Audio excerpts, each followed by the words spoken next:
Hi, everyone. Thanks for joining us tonight for this screening and Q&A for Baby Splitters. This is presented by the Alumni Screening Series and Gravitas Ventures. The film is written and directed by SCA alum Sam Friedlander, who we're really lucky to be speaking with tonight. We're also really grateful to have the chance to screen it for all of you before the Q&A. So the film runs at around 119 minutes, so be sure to stick around afterward and we'll have a nice Q&A with Sam and then also give each of you opportunities to ask questions as well. So without any further ado, I'm going to turn it over to Sam, who's going to say a few words, and then we'll start the film. Hi there. I'm not going to say too much because we're hopefully going to talk after. So thank you all for coming and joining. Hope you enjoyed the movie. And think of some fun questions for us to talk about. So enjoy.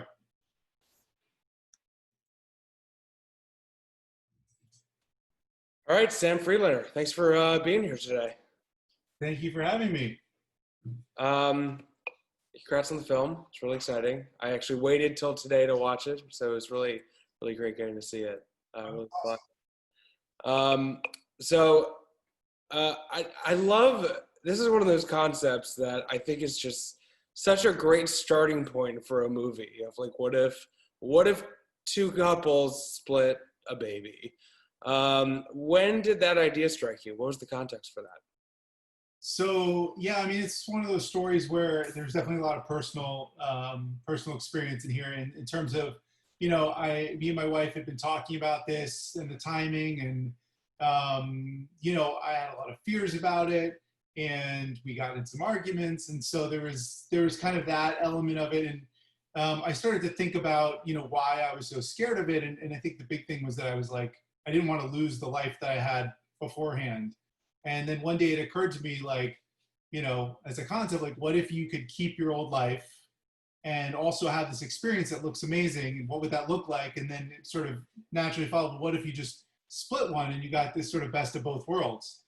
But when the first thing I thought of when I thought of the idea was like, someone must have made this concept, like it must exist. So I did a ton of research, which I usually do before I invest in writing a whole screenplay. You know, and I found movies that had elements of it, but I never found a movie that had this execution. And so that was really exciting. I just dove in immediately and just went to work outlining and scripting it. And that was basically the genesis. Did you watch any of those films that came up in your search as kind of a, maybe not a guide, but something for inspiration of like, what are ways that you could approach this story? I didn't. I usually do watch some films during the writing process, but in this case, I didn't watch anything before I started. I think I probably watched a couple of movies during the writing process, but no, I was more like researching and asking friends and other, you know, just anyone who works in film and anyone who knows, you know, a lot of movies, and just kind of saying, have you seen Execution? And they'd say, well, I've seen this movie, but that's not really the same thing. And yeah, that was basically kind of that, and then IMDb, and yeah. It does seem like there's a lot of personal elements pulled into it. Like the joke that really struck me was when, you know, Jenny Pooty's going on the rant about parents showing off their kids and photos and all this, and how they like sort of, you know, fawn over them and all that, and then they go home and there's the dog, and there's the classic dog parent mentality, which felt very true to all of my friends who are couples, you know, where they are dog parents first and foremost. I take it you pulled a lot of these jokes from sort of observations on couple parenting and all of that stuff. Yeah, I mean, I'm a dog parent. I was a crazy dog parent, and you know, I had a couple of friends who are crazy dog parents too, but then the funny thing was when it was like, when you bring up kids, they're like, oh, no way. And then I was like, well, this is this hilarious kind of, so that was just like an observation that always cracked me up, is these people that thought it was so ridiculous to dote over your children when they're doing birthday parties for their dogs and stuff. And then, yeah, I mean, that children's party where he gets attacked, that was sort of like an amalgam of every time I had gone over to a friend's house, you know, that had kids before I had kids. And I would sometimes just go over and you see this complete chaos. And as an outsider, as a non-parent, it just looks terrifying. So I sort of took different elements of these, parties I had been to and kind of going over to friends' houses where the kids run the show. And I tried to make it into all one scene. And that scene that's in the movie is only about a third as long as what the whole thing was. It's funny. I actually felt that way about the hotel room scene, where it's this really long scene, but it's almost one of those things where like the joke adds to itself with each minute that you let it go. Like, it doesn't work if you just sort of skim past it. You really need to kind of drill in the joke a little bit. So I think that there's a patience with the scene work that kind of comes through there. That's really funny. I mean, just to add to that, I think one of the things I learned during the process was, because towards the end there's these twists and turns and plot points that I have to hit with the pregnancies and the revelations and all that. And we actually cut a 90-minute version of this movie, me and the editor, and we screened that. And what happened was the story, because you have to hit those plot points, but then you lost all the stuff you're talking about. Yeah. And the movie, even though we didn't want it to be, it's a minute under 2 hours, we didn't want it to be as long as it was like, we can get through the story points, but if you lose all that other stuff, then why are we going on the trip in the first place? Was kind of our, Yeah, you can't neuter the humor out of it, right, for the sake of just timing. Yeah. So was that an obstacle at all in terms of the distribution aspect of it? I mean, obviously there have been other issues with distribution because of COVID that we can get to, but I think sometimes distributors are really big on like, we really need this version of the film or something like that. Did you encounter that with Gravitas or anything like that? No, we didn't encounter that. I mean, I think my rule of thumb was I don't want to be over 2 hours. I think just having it start, I mean, we're like literally, I think we're an hour 55 without credits. And even with credits, I think we're like an hour and 59 or something. But my thing was like, just even for me, when I go to see a movie, once it's over 2 hours, it starts to be like, all right, you really have to justify that. And especially with this is sort of a comedy drama. If anything, I would have cut in the writing, I would have written a shorter script because, it was a 120-page script. And in our case, it held true where we got to the end and it was really hard to get it much shorter than it was written. If I had written a 100-page script and then we had time to do some of this, improv and all that stuff, then, we wouldn't have ended up where we did. But no, we didn't have any distribution problems. Well, you did add, I anticipated the affair between Danny Pudi's character and I'm forgetting her name offhand. Yeah, I expected that. I did not expect you to go down the road of them also getting pregnant with triplets and that whole side story that went in. I'd love to hear about your process in building out that plot and sort of really adding a lot of dynamics to it. It's almost like a farcical element to the film when you reach that point in it. I'd love to hear about that writing process. Yeah, it's funny. When I was writing that scene, I'd outlined it, and then I remember I was writing that scene, and I wrote two versions because initially it was just like, he's like, with our luck, it's twins or something. That was the line, and then comedically I was thinking, how would you top that? And I said, well, what if it starts with the doctor going 1, 2, 3? Because now now that's elevated it, and I like that cut, and I like that comedic moment, and when we've screened it with an audience, that's always gotten a really big laugh. But then I had to think of how to story justify it, and that worked really well because I did a ton of research in terms of like, actually I know it's a comedy and it's silly and it's ridiculous, but first of all I had been through a lot of it, but I also did a lot of research on pregnancy and what hormones, and if he had really wanted a kid and he was giving her fertility drugs, what would the result be, and could that actually increase it, and it actually does make it much more likely to have a multiple pregnancy. So it actually worked out well because then I was like, oh, that's perfect, because then the husband did it because he wanted kids, and it sort of just all worked.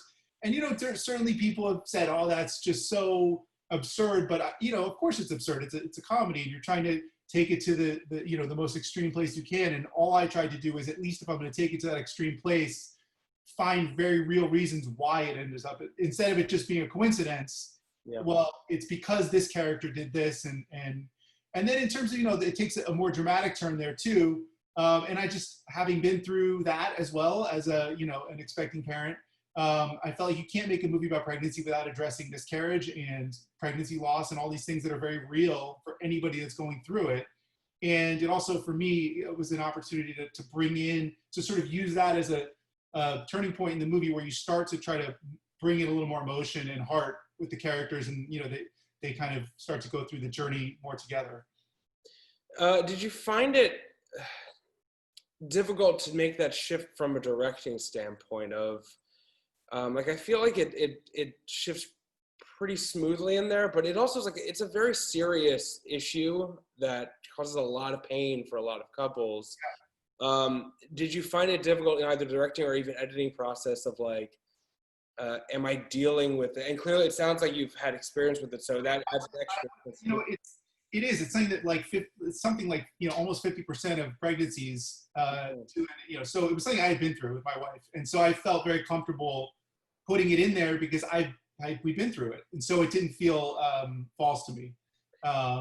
In terms of directing, we played so many of the scenes, even though they're absurd, we played them as serious as we could on set. So I think the actors didn't have trouble shifting into that, because even the stuff that's really comedic, we were trying to always play as serious as we could. So they, and I think they enjoyed getting the opportunity to sort of do both things. I believe when we spoke a little bit earlier, you had mentioned that actually on set, was it there's some level of improvisation that went on within this film and different ways you worked with the cast that way. Can you say more about that?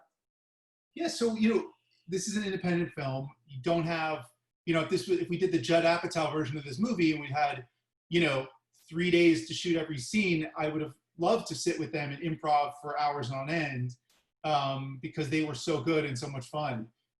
Unfortunately, this was the independent film version where we shot the whole thing in 5 weeks or whatever. And so it wasn't we couldn't do as much as I wanted, but we always did some, that was always, we tried to do a little bit.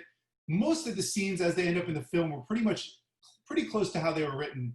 A lot of the stuff that ended up in the final cut that was improv is kind of like, was the stuff coming into or going out of a scene. So a lot of times we've improv our way in or improv our way out, and some of those buttons or some of those lead-ins we use, and there's certainly lines in the middle that we use as well, but the majority of the time we try to just stick to the stuff that we had to hit. The one exception was during the montages. There's those montages. We improv'd. Those were basically, there wasn't a lot of dialogue that you hear. So all those interactions, we would come up with something and do it and tape it. So those were all improv'd. And then the sex scene was written up to a point, and then it got to the point where the Don character says, you're gonna have to talk dirty. That's the only way we're gonna finish this or whatever. And then it said, like, in brackets in the script, like, basically we'll figure this out on set. And so the entire end of that scene, that was improv. We knew we were gonna end with, him kind of going, no, no, no, no, no. But from when Eddie started that to when, it ended was improv. And like I mentioned before, I'll show one clip of something we tried that didn't end up in the movie that was really fun, where basically I was in the other room. We shot in a double hotel room like that with an adjoining room. So I was in there with the DP, Video Village, and they were in the other room, and I would just kind of yell stuff in. I let them go for a long time, and then if it felt like we stalled, I'd yell something in. So anyway, one of the things we tried was, and most of them ended up with, people laughing, so they weren't all super usable. But this one I'll show was basically, I had said, what if there was just a certain position, that will let him finish, a sexual position that will let him finish so you can all be done with it. And so she's like trying to describe that position. Oh, great. So I'll try to play that here, hold on.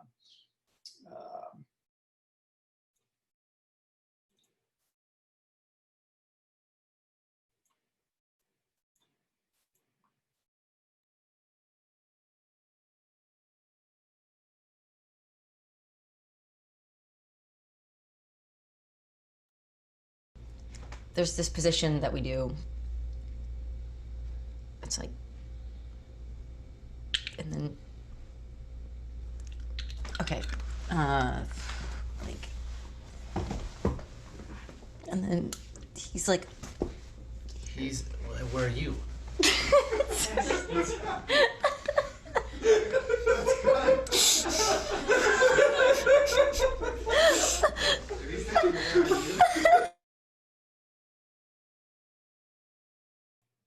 All right, so yeah, that didn't work out, but we went down that road. We actually did multiple tries of that version of it, where we ended up getting one that worked pretty well, but then we decided to just go with the simpler one towards the end. I love that. This is so great that we can share clips like that so easily on the Zoom format. I think this is a great taking advantage of the Yeah, it's really fun. yeah, I can see how shooting that scene would be a lot of fun. There's a lot of direction that they can go in to really mess around there. Let me show one more. I have one more here. Yeah, I would love that. So this is actually in the montage when they're imagining how things would go. This was cool because it was just like a 4-person improv, but it didn't go so well because the baby fell out of the carriage. But we actually used part of it in the middle. This was actually in the movie, I think. So I'll play this.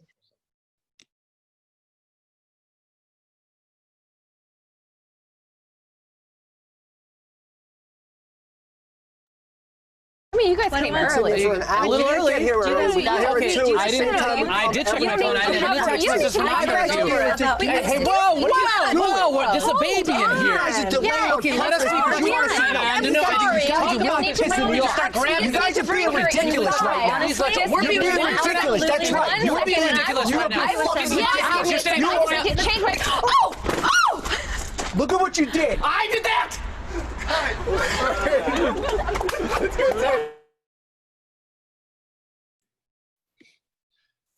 That one always makes me laugh, but yeah, we did that was the kind of stuff we did for the montage, was basically giving them all starting points and letting them go, and so I feel like those were fun. Yeah, and he had a really great group to work with on it too. Can you say more about sort of the casting process with getting that group together? Yeah, so I'll just back up a moment because I'm sure there's probably people that are, at various stages of the filmmaking process. But this movie actually, as a movie, it sort of started from the failure of another project I was trying to get going that failed because of casting. And that's something that happens so often, I feel like, with the sort of in the traditional independent film model, which is you have a script, you're going out for financing, you get some producers, and then you get into this game where it's, do you have money? Okay, we need this cast member attached and blah, blah, blah. So I did that with another script that I wrote that was a larger budget. And we were going after cast members. We were making offers. We had a great casting director, but I wasted like a year at the end of it and we never got the movie off the ground. And so when I went into making this film, I kind of said, when we went to the investors, people would say, who's going to be in it? And I always just said, we're going to have say on that. We're not doing a cast contingent thing. You got to trust me. You're investing in me and in this film, in the story, but nothing's going to be cast contingent. And, that for me was really important because I didn't want to get into a situation where we're casting people based on, their value of selling it in, international or whatever, because sometimes you get into those situations. So I started by reaching out to people that I knew. So I actually reached out to Danny about a different role in the film. And I said, would you play, I wanted him to play the doctor, and only because I said, this is a low budget movie. I don't think we can afford you for 5 weeks. And he fell in love with the script and we made it work. And he said, would you consider me for the lead? I said, that's amazing. You're like my dream cast member. And then Eddie, who's the bald guy, I had actually written it with him in mind. It's an actor I've worked with before. And then same with Mark Feuerstein, who plays a therapist. I worked with him a couple times before. He's a friend and I love him and I always want to include him. So I had them. And then Mayada, who plays Taylor, and then Emily, who plays Sarah, I found through casting. So we had, casting director. I was watching reels, auditions, everything. And, but yeah, when they all came together for the first time, it was awesome because they really had a great chemistry and they became, they're all cool. And it's so nice when that happens, when you don't have anyone that is difficult to work with and they all just bonded over the course of the shoot. So it was great. You didn't do any kind of a table read with them, did you? Like before when you officially casted them, or like any kind of paired readings between them for the audition? I did a table read during the writing process, and and Eddie was, I already knew he was going to be Eddie, so he was in the table read. The other role, the other ones I had friends of mine playing different roles, and some of them ended up in the movie. The guy who plays the millennial boss, Ben, he was at the table read. But then a lot of the other people were making offers to, so we weren't having them come in and do like test reads or anything. So there's a luck element to it for sure, that when they all got together that they had a good chemistry. This is a really random question, but since you mentioned the millennial boss, what does the company do? Like, is it supposed to be as ambiguous? I kind of followed it at points, like, it was great, like, because it was such a perfectly generic millennial-led company. But I'm trying to remember, like, did you even specify at any point, like, what the company? Yeah, it's in the very first scene. He says what they do, but it's sort of vague. It's farm to table Right. they have like the big thing. So you're just, it's like they grow produce and they bring it to you. So it's sort of just like a very, it felt like half the startups in Venice, because I was living over in Venice, and there's a lot of those sort of earthy kind of startups. So. Yeah, and you have that nice sort of, I think it's in the second scene, the like sort of the generational dialogue going on, and Right. it is, you painted a really like familiar world there. I want to talk a little bit more about the production process itself. I think especially as an independent film, and with so many young filmmakers, you tend to watch these things. You said it's a 5-week shoot. I'd love to hear a little bit more about specifics of producing that, and how big was the crew, we can start with, and kind of how you came to getting your different crew members. Were they people you worked with before, maybe? Sure. So I work a day job, which is I work as a producer on The Resident, which is a Fox TV show. Mm-hmm. And so I knew that I was gonna shoot this over the hiatus. So we usually get a hiatus in the winter, and then we get another one in the summer. So I knew that I was gonna have this window of time, basically, June, July, August, where we were gonna be off. And so I kind of lined it. I started kind of work backwards, and I said, all right, well, if I got to start, I got to finish shooting here. So I got to start shooting here. So I got to start pre-production here. And so I sort of worked backwards. And basically what it turned into was I had to start pre-production like the day after we finished the last episode. Mm. And so I did, the fall and the winter were basically fundraising and putting together my core team. So Matty Nicola was he's one of my best friends. He's also an entertainment lawyer, and he was in law school while I was in film school, and he would help me on my projects, and I would try to learn as much about the law as I could from him and use it for writing. And so he was on very early, and basically going into this period, I knew I needed to find a producer to sort of take the reins from me once pre-production started, because I was doing all the heavy lifting of producing up until then. Whether it was actually the financing and contracts with Matt, I was working on the crew and all that stuff. So I found Rebecca, her name's Rebecca Stone, she's amazing. And she came on like a few weeks before I finished, and I basically slowly started handing off stuff to her. And for me as a director, so I produced and directed a feature before this that I didn't write, but I was a producer on that. And I think for me as a director, I love being a producer as well. I just feel like it's so much better for me to have my fingers in everything, and then to be able to like pass that off when you need to, but to at least be in those discussions and know, once shooting starts, I want to be shielded and I don't want to think about that. But up until then, I want to know everything. So yeah, so Rebecca came on. And then, and then once we started shooting, she took over as like sort of the producer who was handling things day to day until the shoot was over. Our crew was really small in terms of like a G&E crew. We had we had somebody for every position basically, but we didn't have like a huge grip electric department, and that was important to me. The DP I worked with, I went to undergrad with, she went to AFI, and we had talked about working together for a long time. And me and her shot a short like a year ago to kind of test our working relationship. And so she came on and she brought on her crew in terms of all the grip electric. And then, yeah, a lot of the other roles were people that I had worked with before. So like our sound, who was another USC person, Josh, and then costumes I had worked with before, and sort of like all those sort of department heads. A few of them were new, and then a lot of them were people I had worked with before. Yeah, and then we shot for 5 weeks. We did like... We shot it in Los Angeles, right? Yeah, all in LA. Okay.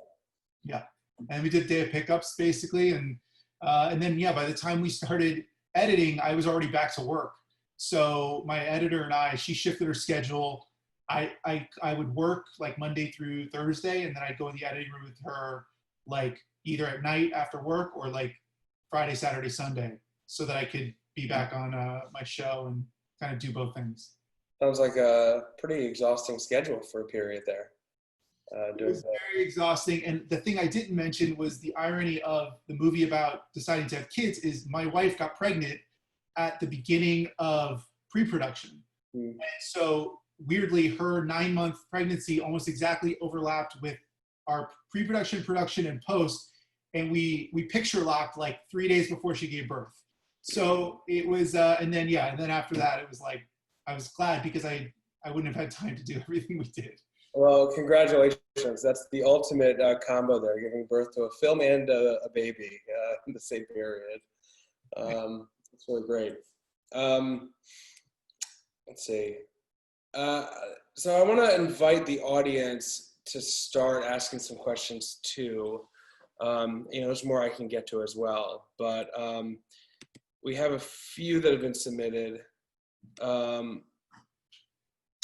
We have one from Catherine Shirley here, who says she doesn't want to be on screen, but I'll read hers. At what point did you decide on a happy traditional ending? You had to deal with some tragedy to get to it. That is a good question. I struggled for a long time with how to end the movie.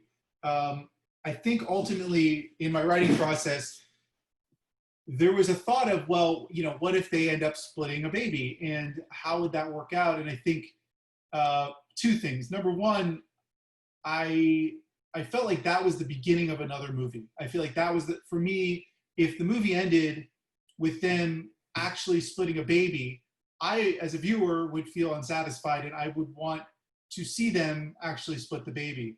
But this story for me wasn't about the splitting of the baby. It was more about the fear of having a child and how that was reflected in the characters, and how they each of them has like a reason why they want kids and a reason why they're apprehensive, and sort of exploring that and letting this plan go terribly wrong.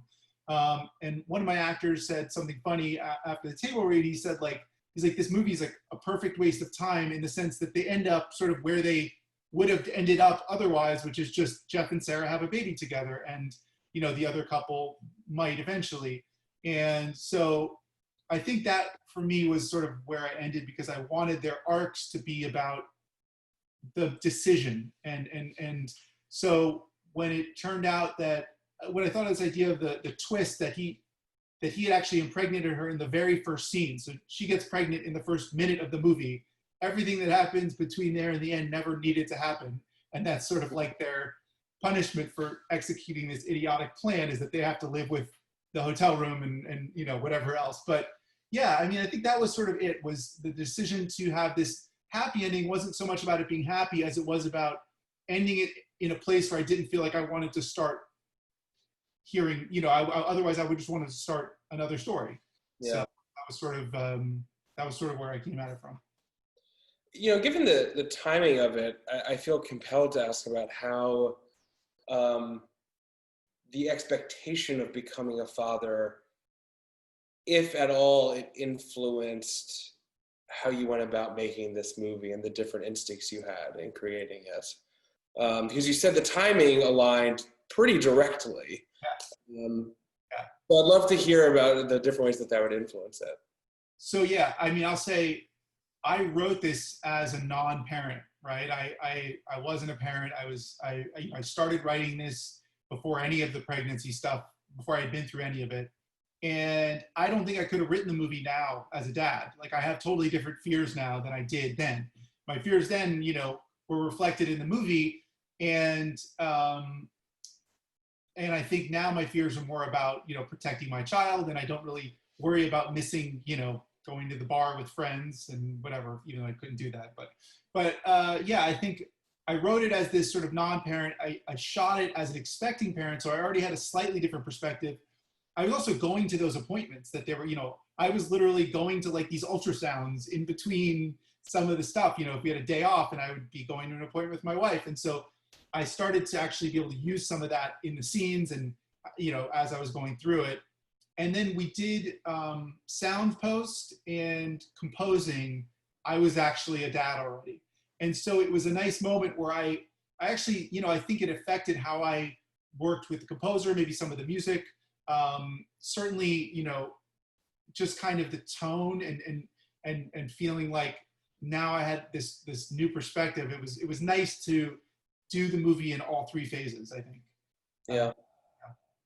I do have another question I'm going to ask. I just want to, for the audience, since we don't have any questions pending right now, I just want to remind you, you can ask it by clicking on the little Q&A box and submitting that way. And then we will invite you up if you'd like to ask your question as a panelist, at which point you can choose to turn audio or video on. So I give you guys time to think of some new questions. You know, you had, I guess one of the things I kind of alluded to earlier, I know this was supposed to have a theatrical release. I am sorry that that didn't happen. I think a lot of filmmakers are really kind of struggling with that right now. And I would just kind of love to hear what happened with that pivot and sort of just kind of what you have observed as a filmmaker who's at this stage, in how the quarantine, the pandemic has kind of affected your process here. So yeah, I mean, the film I did, the first film I directed, the one that I didn't write, we got a theatrical release in 10 cities, and that was really exciting.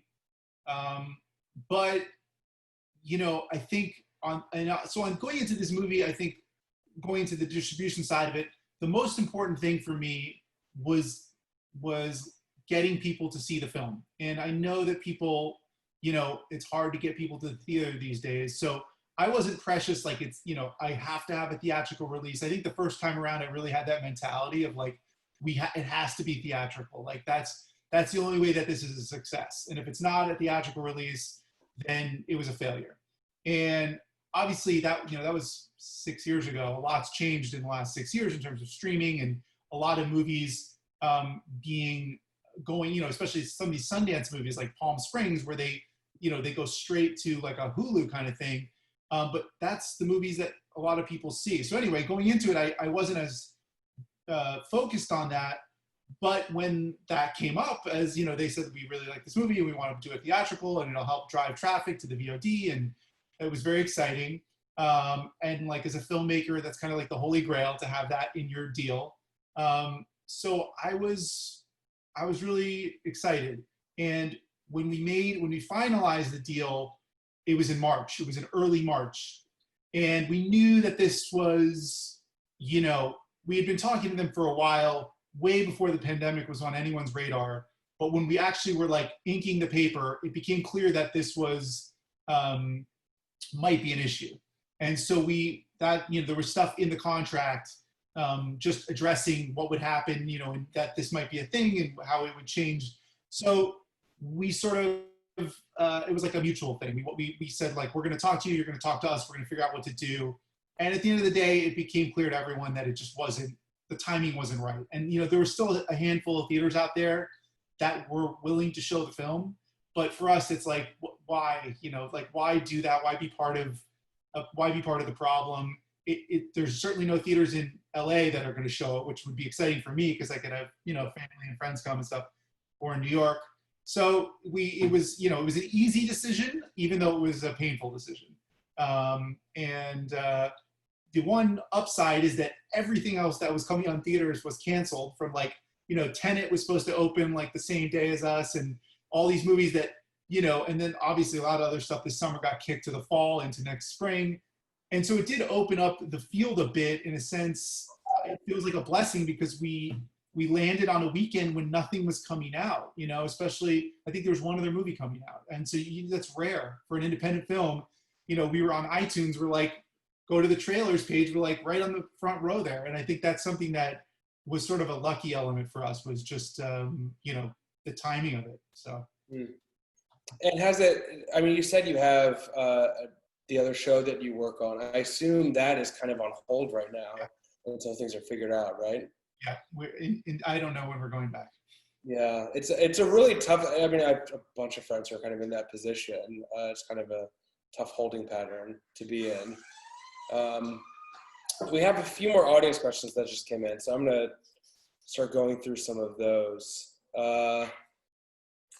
So here's another one that does not want to be invited on screen, so I'll read this for them. This is from, I apologize if I'm mispronouncing her name, Anissa Alamia, who asks, how involved were you in the editing process? Did your editor do a first pass and then you popped in, or were you there for it from the start? And she has a follow-up too that I can hold off on to answer that. So I found my editor through a good friend of mine who is also, he's a very accomplished editor, and he had suggested that I talk to her. And I had actually worked with her once. She was an assistant editor on a show that I worked on, and she seemed like a wonderful person, but I had never worked with her as an editor. We jumped on the phone, she read the script, we hit it off. I said, like, yes, like, absolutely, I want to work with you.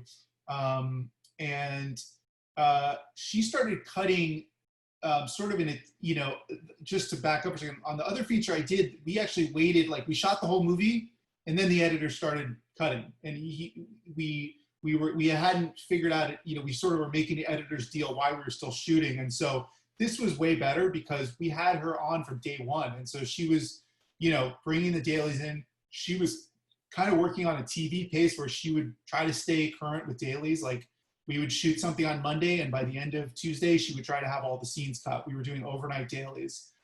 So she'd come in on, you know, we shoot Monday, she'd come on Tuesday morning with all the dailies ready to go. She'd start cutting. And then as early as like the end of the first week, she was starting to send me scenes just to kind of talk about how they were being cut, how the coverage was working, if we had any things that we had to be aware of. And so she would send me, we just use Vimeo. She would do, we had like a private Vimeo hookup, and she'd just send me scenes and I'd give her notes. And then once we finished shooting, she took maybe the rest of the week, like a week, to get it into an editor's cut condition. I came in and watched it, and then we really dove in. And then that's when the sort of heavy editing started. But I was trying not to give her a ton of notes before that. I was mostly just being like, it looks great. Like, you know, there wasn't a lot of notes until it all fit together. Follow-up says, how did you know she was a good fit? I mean, I guess just from talking to her and talking about the story, and she got it. Once we started, I knew she was a good fit because once we got into the editing process, this happens all the time with anyone. You know, I work on a TV show where we have tons of directors come in and work with all our editors. And inevitably, there's always the moment where you go, like, let's go back to dailies and see if there's a better take, right? That's kind of always happens. And early on, I realized she was pulling all the selects without me even, like, there was like a giggle or a breath that was funny or someone's eye roll that I really loved. And it was in it. And we'd go back to the dailies and I'd be like, did you use this take? She's like, yeah, that's one I picked. So really early on, I realized that we had a compatible sense of humor. And that was the best, because then we didn't have to spend our time. We spent very little time like digging through dailies to find funnier stuff. You know, it was like mostly how do we polish the scenes and try to make them work and try to make the whole story work versus trying to find the funny stuff. So. So Linda Higgins loves the title and wants to hear about the brainstorming process that went into creating that title.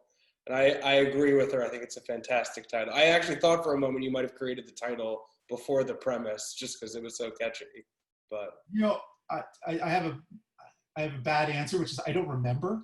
I remember it did come very early though. It came very early. Like it came like like, I think I thought of the concept and then like almost immediately thought of the title. I bounced around with, I initially thought of Baby Splitters Club to play on the title of the Babysitters Club book series, which was like super popular and, you know, for all the teenage girls when I was in high school or middle school or whatever. So I was like, oh, it's like they're a group of four. They're the Baby Splitters Club.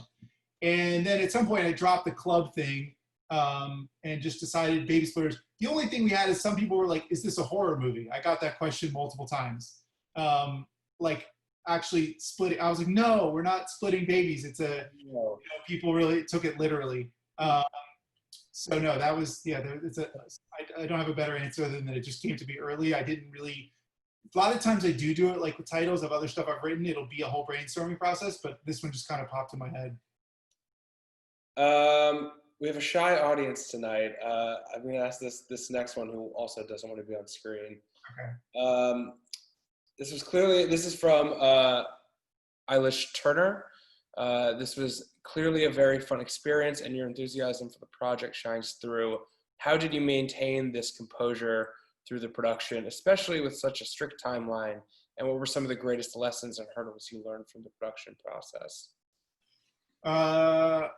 You know, this was a project that I generated, like a self-generated project where it didn't come to me. It wasn't put together by producers. It was, you know, I got the ball rolling. Like I found the money, which was extremely painful.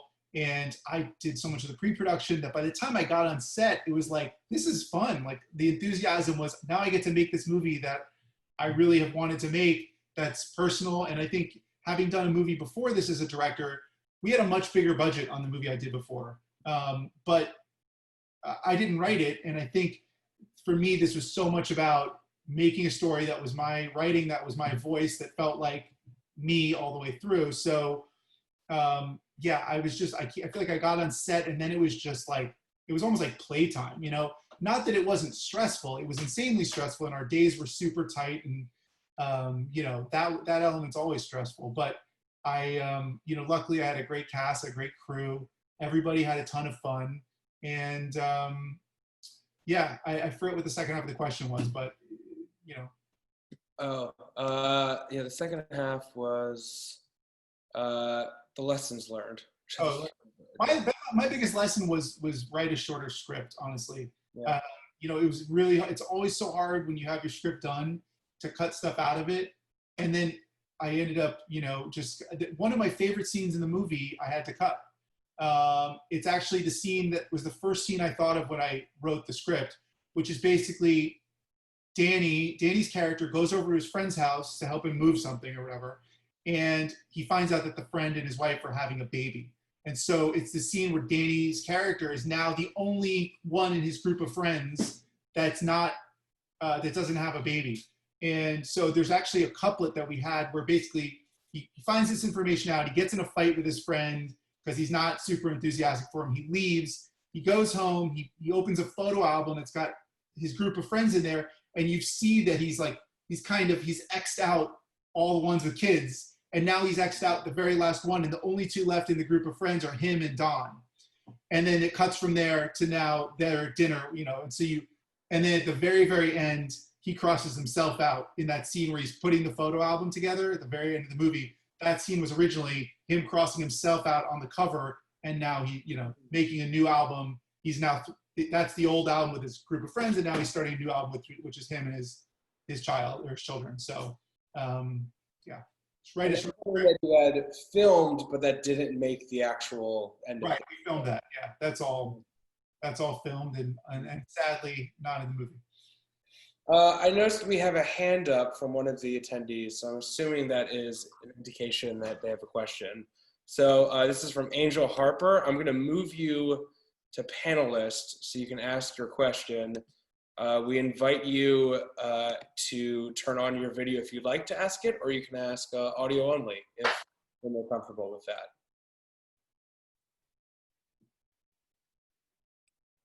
I think they're muted. Angel, you are still muted. If you'd like to ask your question, you can unmute yourself.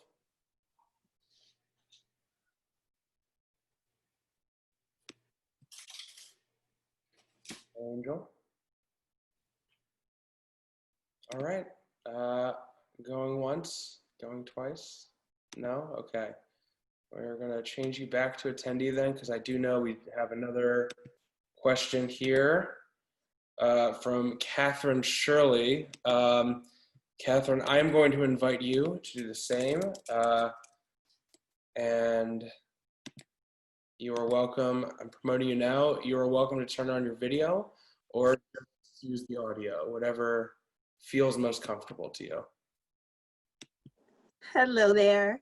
Hi. A wonderful film. It was so good. My question was about the same-sex couples that you have, you know, in this time of diversity, equity, and inclusion. You really nailed it, making sure that you included that voice in the film. And I was just wondering about the dialogue where you had the one couple say, oh, you know, we were looking for something more traditional.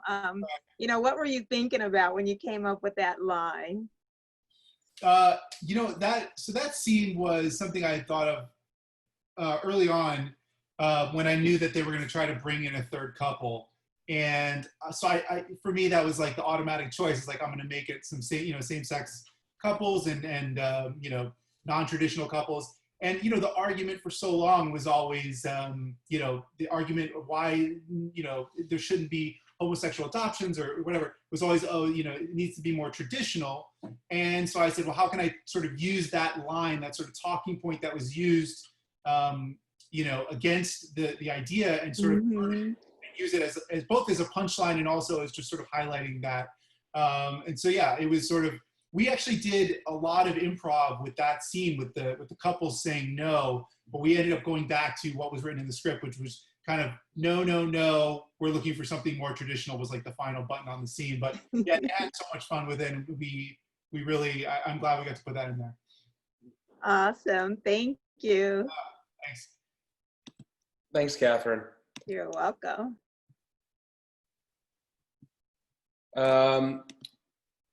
All right. So, okay, we have a few new ones. Let's go.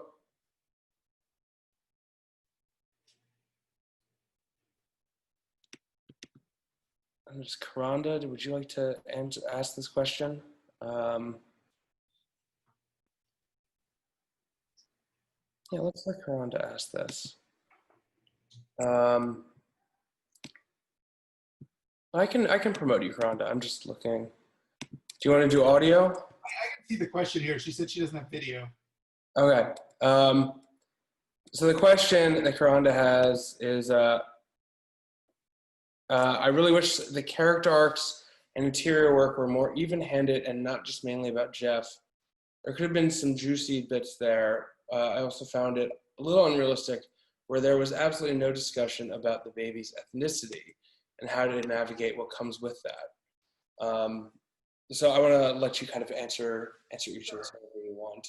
So yeah, I mean, I think in terms of the character arcs being about more all of them, you know, this is one of the difficult things when you write an ensemble thing is that you know, we had four main characters, and trying to get all of them to have really in-depth arcs comes back to the issue of length. And, you know, I went through this and I was really putting myself into the Jeff character, but also part of me was in the Dawn character because I did want to have kids. I just had these fears. And so I was trying to put myself in there and, you know, using my experience, and that's all I can draw on from relationships, I was filling in parts of both the Emily and Mayada's character.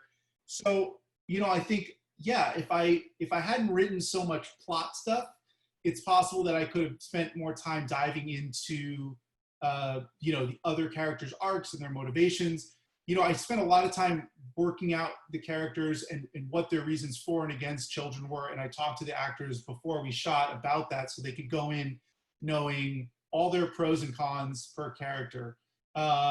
So yeah, I mean, in terms of why it was mostly about Jeff, it probably was partly, you know, it was definitely a writing thing, but it was also because page count and time-wise, I couldn't spend as much time as I might have wanted doing all that. In terms of the ethnicity question, I'm not sure I totally understand it, which it says, unrealistic, there's no discussion about the baby's ethnicity.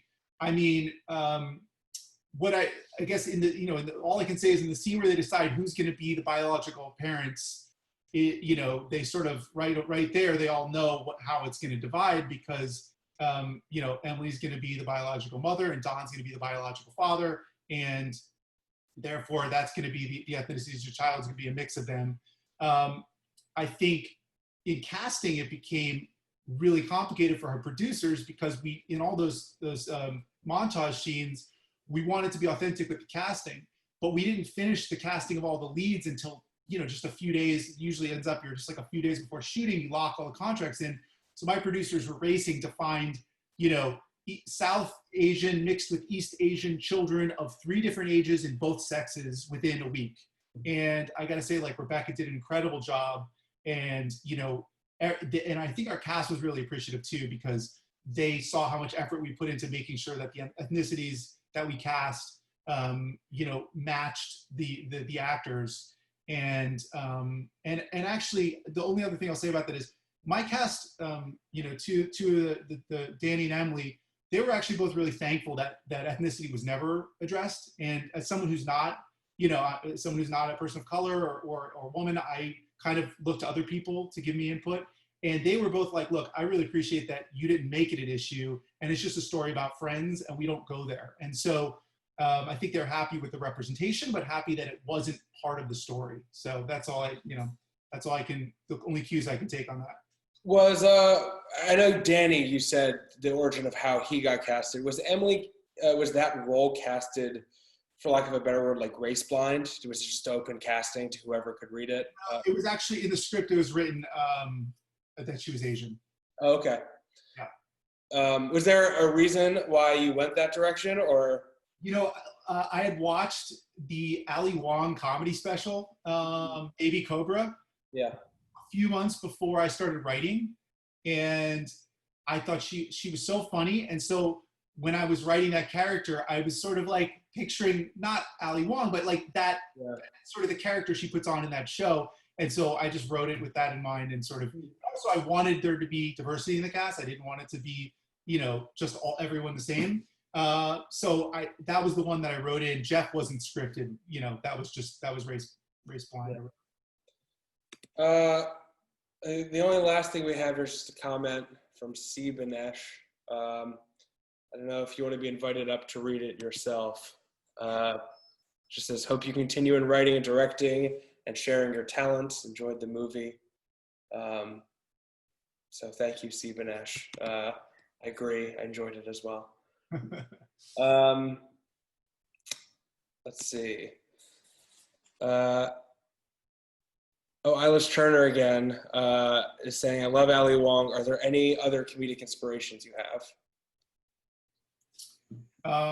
You know, I think movie-wise, the comedies that I all love are sort of like the John Hughes stuff, where they're like those sorts of movies where they're comedy, but they have the sort of drama and heart in them. So like Planes, Trains, and Automobiles is something that I always like. It's a reference movie that I always think of because to me, it's like one of the funniest movies ever made. And then also at the end, it still gets me. I'm like, it's got an emotional punch to it. And so, you know, that to me is such a perfect tone for a comedy. I really, you know, that would be one comedic reference I would say. Groundhog Day is similar in that it's also a comedy, but it's got like a heartfelt thing. So those are always my favorite movies to watch as comedies where you kind of get both. So, yeah. Well, I think we've gone through all. Oh, here we go. We have one last one. Good. Here, I will, Talitha, I'm going to invite you up to ask this, unless you specify not. So hold on. I've lost that box there. Here we go. So this is Talitha Barkow, who I'm promoting to panelist. And I'll invite you to ask your question yourself, either with video or without, whatever works for you.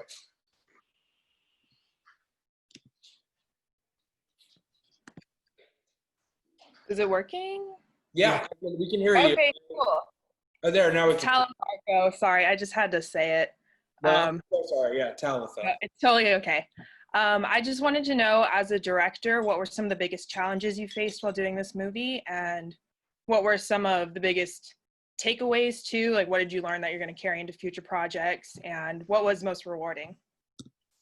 So, I mean, since I was a producer director, I think for me, the biggest challenges were in producing and trying to just get it off the ground. That's always the worst. That, you know, I think of, it's hard for me to separate the directing because that was something I was so excited about, you know, and I think if you divide the movie into like getting the money, making the movie, and then selling the movie, the getting the money and selling the movie are the hardest parts of the puzzle. The making the movie starts to feel like the easy part in a way, even though, you know, making movies isn't easy. But I think, yeah, I think the biggest challenge was just the time. It's always the time, like, you know, having as much time as you want for the scenes. You always want more time to shoot and for more angles and to work with the actors more. And it's like prioritizing that and knowing what you can give up and what you have to just live with. So I think the biggest challenge for me is just time management. And the AD that I worked with, Dan, I hadn't worked with him before, but he was great. And he, you know, we had a talk where he was like, look, I'm not going to be the AD that's like screaming over your shoulder and saying, you got to move on. He's like, if you turn to me and you say, I want to spend the rest of this day on this scene, he's like, that's what we'll do. And he's like, and then that night, we're going to have a really hard conversation about what we have to lose on the rest of the schedule. And he's like, but it's up to you. He's like, that's how I work, because he's also a director. He's like, that's how I work, and that's how I'll work with you. And so I kind of knew that was a good fit. That's how I prefer an AD than someone just like, that's it, we're going on. And you're just like, no, I need this. And so we worked really well together. That was the biggest challenge. And then I think one thing that I would like to, you know, that I take on is really fleshing out backstories for the characters, because, you know, you sort of, when I approach directing, you know, you're thinking of everything from your thing as a director and the shots you need and the moments you need, and the actors are doing their own process and they're coming in, and you know, I spent a lot of time with them talking about their history and, you know, their motivations and sort of working on stuff with them. And actually, one thing I talked to Matthew, there's one other clip I was going to show. I had those clips. One thing we did was we talked about how, and maybe I can show it after this, we talked about how they came together. Like, we talked about, you know, they've gone through this horrible thing in the hotel room that obviously is comedic, but we trying to play it serious. Like, how would they rebond as friends and actually come to the end of the movie? So we shot a group therapy session with Mark Feuerstein as the therapist, and it was as if Danny brought the other three in, and we literally did, we did a cross shoot, which you usually don't do, you know, where we're shooting both of them, because we were like, look, if it turns out great, we're going to put it in the movie. And it turned out kind of bizarre, but it was a really great exercise. We shot like probably a 40-minute group therapy session with them, as if it were a scene where they're trying to heal about what they had gone through together. So yeah, I guess the one thing what I took away was like really focusing on giving the actors great backstory and material to work with. Thank you. Yeah. Thanks so much, Talitha. Sam, you said you have a bit of that. I can show like a minute of it if you want to see it. It's kind of bizarre, but I can just show it if the name is. I think that'd be really fun. Yeah. I think that'd be a great thing to see. All right. Gotta get my screen share going again. Here we go.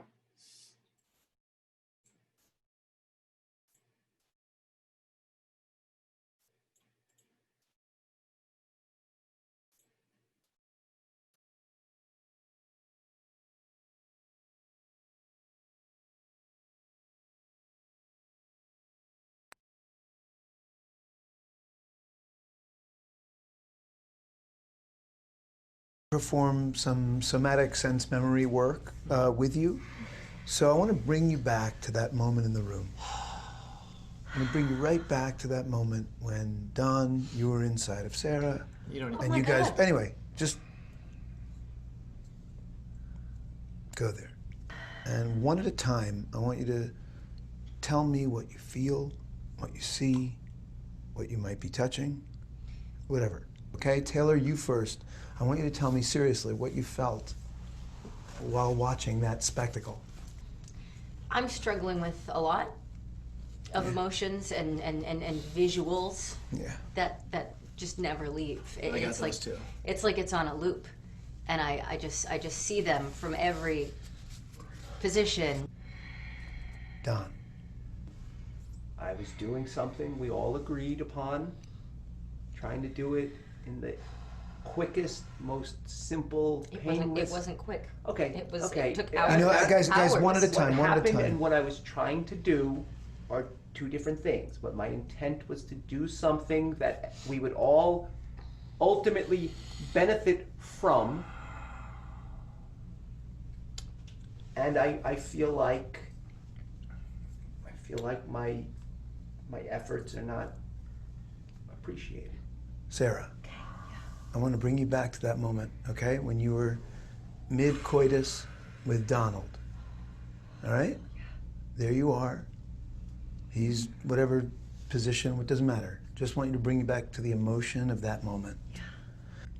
Right? Yeah. Is that okay? Do we have permission to go there? Yeah. No. I mean, Do we have permission to go there? I No. don't want to go there. Okay, we're gonna go there anyway. Okay.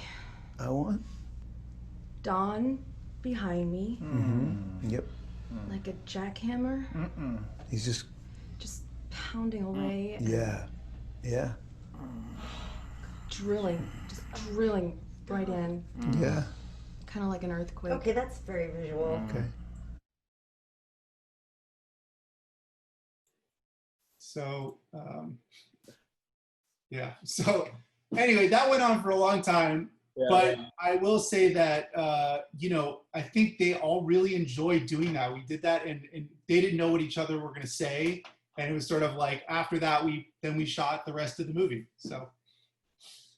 All right, we have two left we can end with. I like this one from Noah. Being the son of therapists, I happen to really enjoy this question. So I'll have Noah Tingy. I hope I'm not butchering your last name there. I'm gonna promote you to panelist and invite you to ask that question. Hey, can you hear me? Yeah, we can hear you. Yeah, so I'm just curious about the therapist character and the process that went into writing that.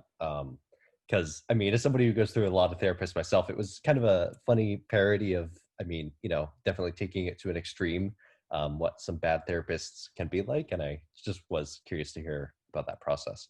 Sure. So my wife is a therapist, which comes in handy as a filmmaker, but also it came in handy because I would run stuff by her. And obviously, like you said, it's not a good therapist, but we would do some terminology, and I've been to therapy as well. So I took some stuff that I, kind of found funny. And so it was like, this he's competent, but he's also just, there's the part where Danny's saying he's suffering from jealousy, resentment, and, something else. And then Mark's like, oh, really? Like all of that together? Like, that's a lot. And, obviously you wouldn't ever want to hear your therapist say that. So yeah, I mean, I took to answer the question, the writing process was just sort of, part of it was story, like what I needed him to do to get him to do these visualizations, but also kind of thinking of ways that he could seem like legitimate, but also not be very good, if that makes sense. And then my wife was actually there when we shot it. She came with us to set that day, and then Mark would consult her to ask questions just about certain terms or exercises that they might do or whatever. So, but Mark's also, been to therapy, and he's been through therapists, so he had his experience that he brought to it as an actor, and he was very funny. So, Thank you. Yeah. Thanks, Noah. So for the last question, it's a short one, but we'll invite you up to ask it yourself if you'd like. This is Jordan Litt, and promoting you to panelist now. And again, you can turn on your video mic or just do audio.